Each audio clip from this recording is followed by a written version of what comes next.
ओम नमो भगवते वासुदेवाय। 14वें अध्याय में वृत्तासुर का पूर्व चरित्र। तो राजा परीक्षित ने कहा कि भगवान, वृत्तासुर का स्वभाव तो बड़ा रजोगुणी तमोगुणी था। वो देवताओं को कष्ट पहुंचा कर पाप भी करता ही था।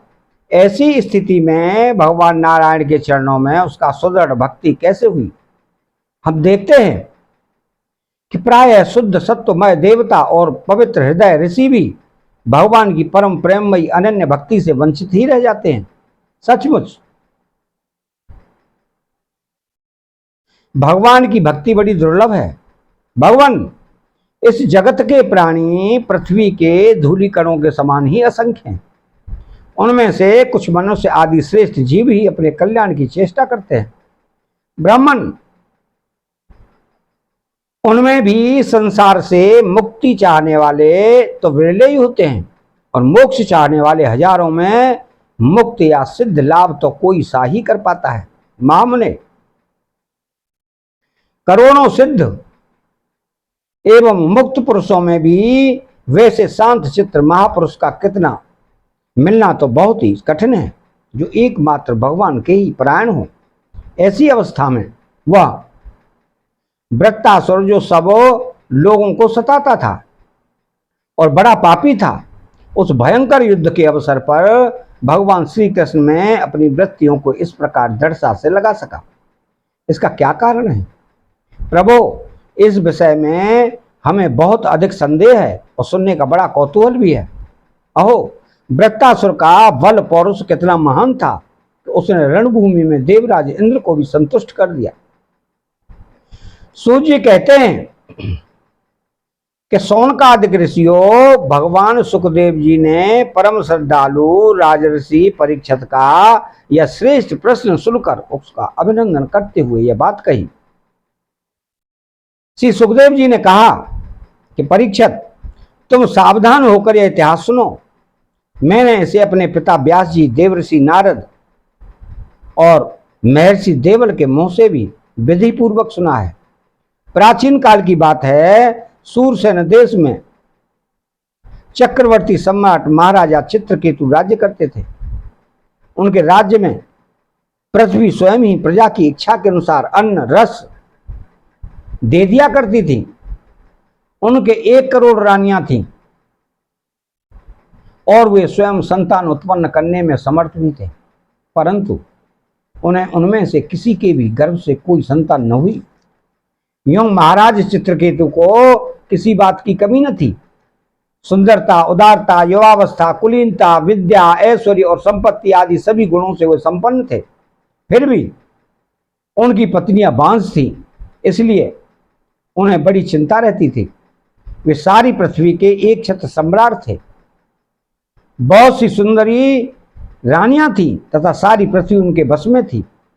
सब प्रकार की संपत्तियां उनकी सेवा में उपस्थित थीं, परंतु वे सब वस्तुएं उन्हें सुखी न कर सकी। एक दिन साप और वरदान देने में समर्थ अंगिरा ऋषि स्वच्छंद रूप से विभिन्न लोकों में विचरते हुए राजा चित्रकेतु के महल में पहुंच गए।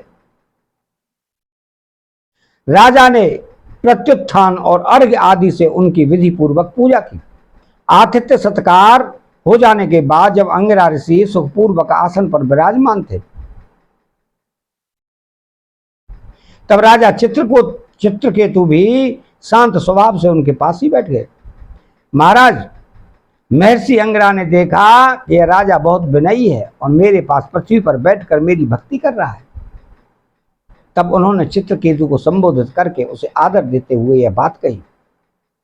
अंगिरा ऋषि ने कहा कि राजन, तुम अपनी प्रकृतियों, गुरु, मंत्री, राष्ट्र, दुर्ग, कोष, सेना और मित्र के साथ सकुशल तो हो ही। जैसे जीव महत्वादि 7 आवरणों से घिरा रहता है, वैसे ही राजा भी इन 7 प्रकृतियों से घिरा रहता है। उनके कुशल से ही राजा की कुशल है। नरेंद्र, जिस प्रकार राजा अपनी उपयुक्त प्रकृतियों के अनुकूल रहने पर ही राज्य सुख भोग सकता है, वैसे ही प्रकृतियां भी अपनी रक्षा का भार राजा पर छोड़कर सुख और समृद्धि लाभ कर सकती हैं। राजन, तुम्हारी रानियां, प्रजा, मंत्री, सलाहकार, सेवक, व्यापारी, अमात्य, दीवान, नागरिक, देशवासी, मंडलेश्वर, राजा और पुत्र तुम्हारे बस में तो है ना। सच्ची बात तो यह है कि जिसका मन अपने बस में है उसके ये सभी बस में होते हैं। इतना ही नहीं, सभी लोक और लोकपाल भी बड़ी सावधानी से उसे भेंट देकर उसकी प्रसन्नता चाहते हैं।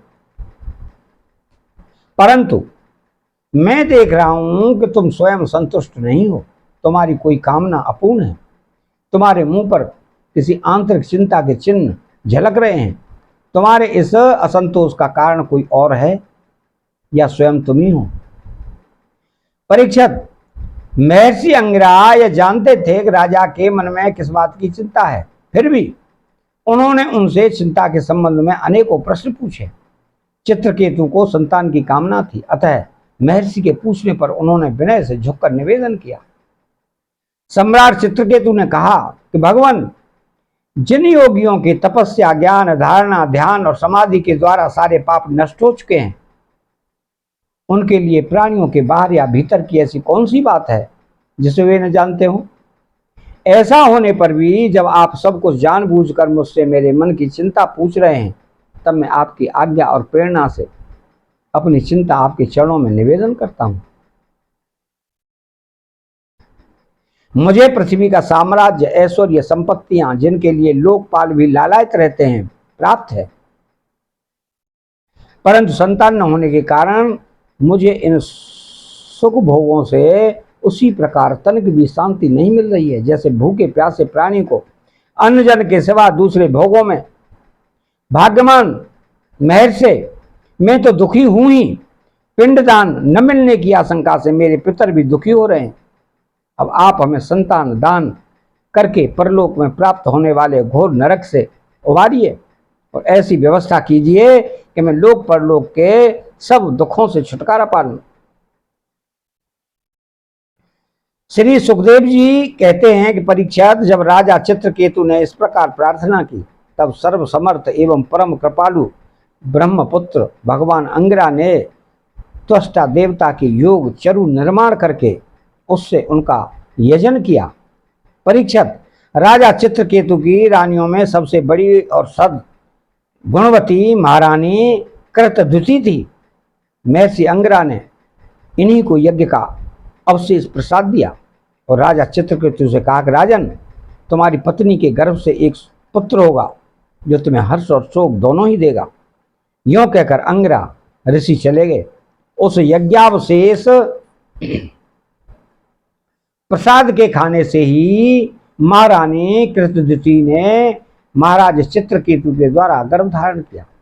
जैसे कृतिका ने अपने गर्भ में अग्नि कुमार को धारण किया था, राजन सूरसेन देश के राजा चित्रकेतु के तेज से कृतद्युति का गर्भ शुक्ल पक्ष के चंद्रमा के समान दिनों दिन क्रमशः बढ़ने लगा।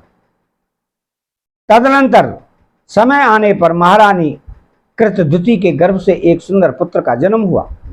उसके जन्म का समाचार पाकर सूरसेन देश की प्रजा बहुत ही आनंदित हुई।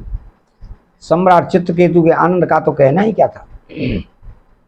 वे स्नान करके पवित्र हुए, फिर उन्होंने वस्त्राभूषण और सुसज्जित हो ब्राह्मणों से स्वस्ति वाचन कराकर और आशीर्वाद लेकर पुत्र का जात कर्म संस्कार करवाया। उन्होंने उन ब्राह्मणों को सोना, चांदी, वस्त्र, आभूषण, गांव, घोड़े, हाथी, 6 अर्बुद गौएं दान की।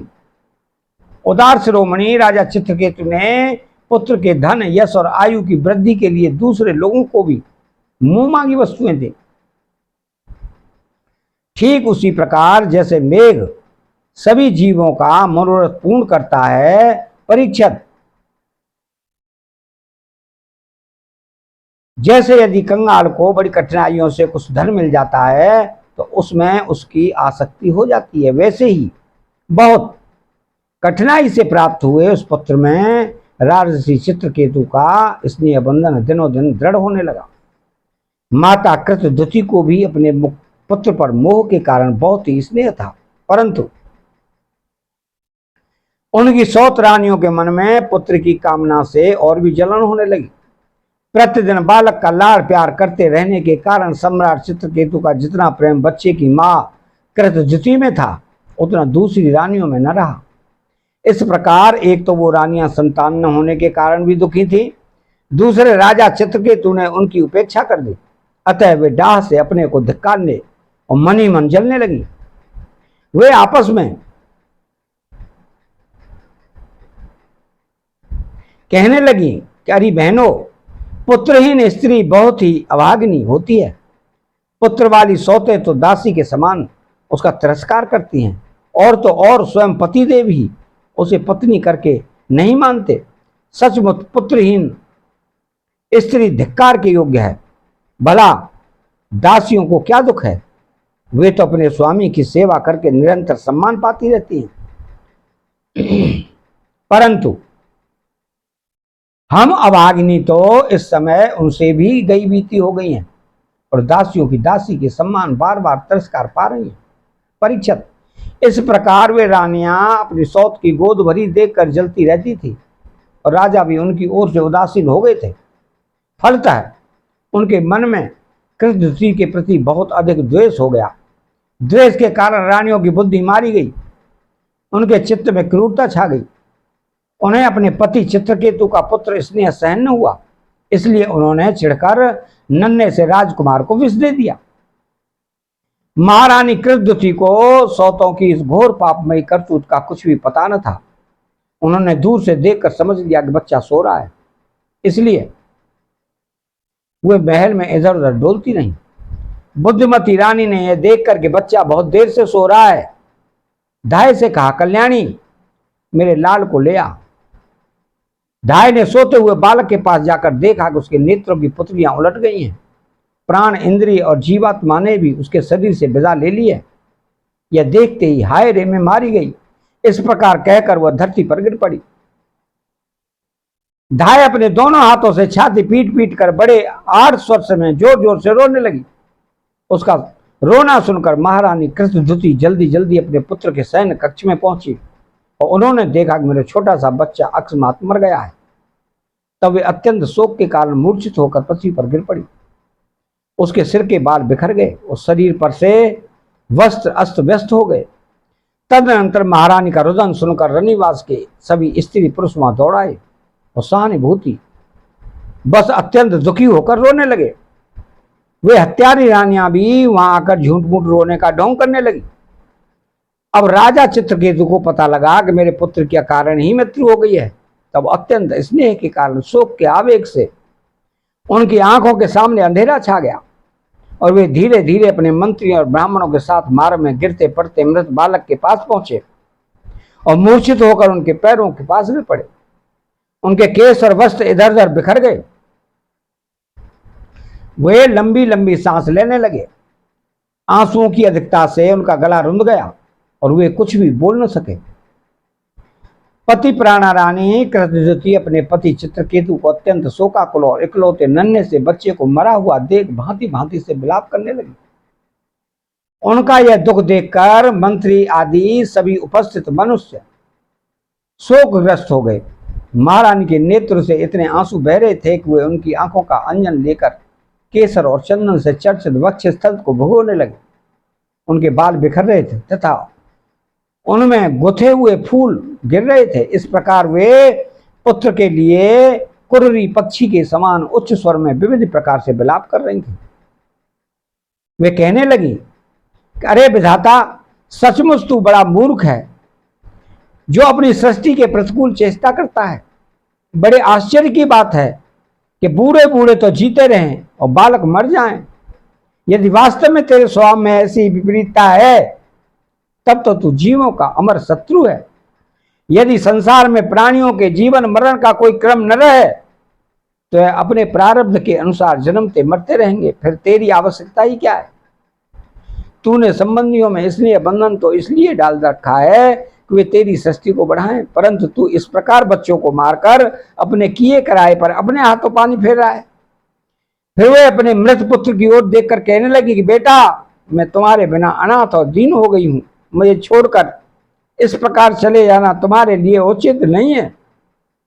तनिक आंख खोलकर देखो तो सही, तुम्हारे पिताजी तुम्हारे वियोग में कितने शोक संतप्त हो रहे हैं। बेटा, जिस घोर नरक को निःसंतान पुरुष बड़ी कठिनाई से पार कर पाते हैं, उसे हम तुम्हारे सहारे अनायास ही पार कर लेंगे। अरे बेटा, तू इस यमराज के साथ दूर मत जाओ, ये तो बड़ा ही निर्दयी है। मेरे प्यारे लल्ला ओ राजकुमार, उठो बेटा, देखो तुम्हारे साथी बालक तुम्हें खेलने के लिए बुला रहे हैं। तुम्हें सोते सोते बहुत देर हो गई, अब भूख लगी होगी, उठो कुछ खा लो, और कुछ नहीं हो मेरा ही दूध पी लो, और अपने स्वजन संबंधी हम लोगों का शोक दूर करो। प्यारे लाल, आज मैं तुम्हारे मुखार बिंदु पर वह भोली भाली मुस्कुराहट और आनंद भरी चितवन नहीं देख रही हूं। मैं बड़ी अभागिनी हूं। हाय हाय, जब भी तुम्हें मुझे तुम्हारी सुमधुर तोतली बोली नहीं सुनाई दे रही है, क्या सचमुच निठुर यमराज तुम्हें उस परलोक में ले गया जहां से फिर कोई लौट कर नहीं आता? श्री सुखदेव जी कहते हैं कि परीक्षित, जब सम्राट चित्रकेतु ने देखा कि मेरी रानी अपने मृत पुत्र के लिए इस प्रकार भांति भांति से विलाप कर रही है, तब वे शोक से अत्यंत संतप्त हो फूट फूट कर रोने लगे। राजा रानी के इस प्रकार विलाप करने पर उनके अनुगामी स्त्री पुरुष भी दुखित होकर रोने लगे। इस प्रकार सारा नगर ही शोक से अचेत सा हो गया। राजन, महर्षि अंगिरा और देवर्षि नारद ने देखा कि राजा चित्रकेतु पुत्र शोक के कारण चेतनाहीन हो रहे हैं, यहां तक कि उन्हें समझाने वाला भी कोई नहीं है। तब वे दोनों वहां आए। अतः 14वां अध्याय यहां समाप्त होता है। चैनल को सब्सक्राइब करें, बेल आइकन घंटी को दबाएं और कमेंट बॉक्स में राधे श्री कृष्ण लिखें। जय श्री कृष्ण।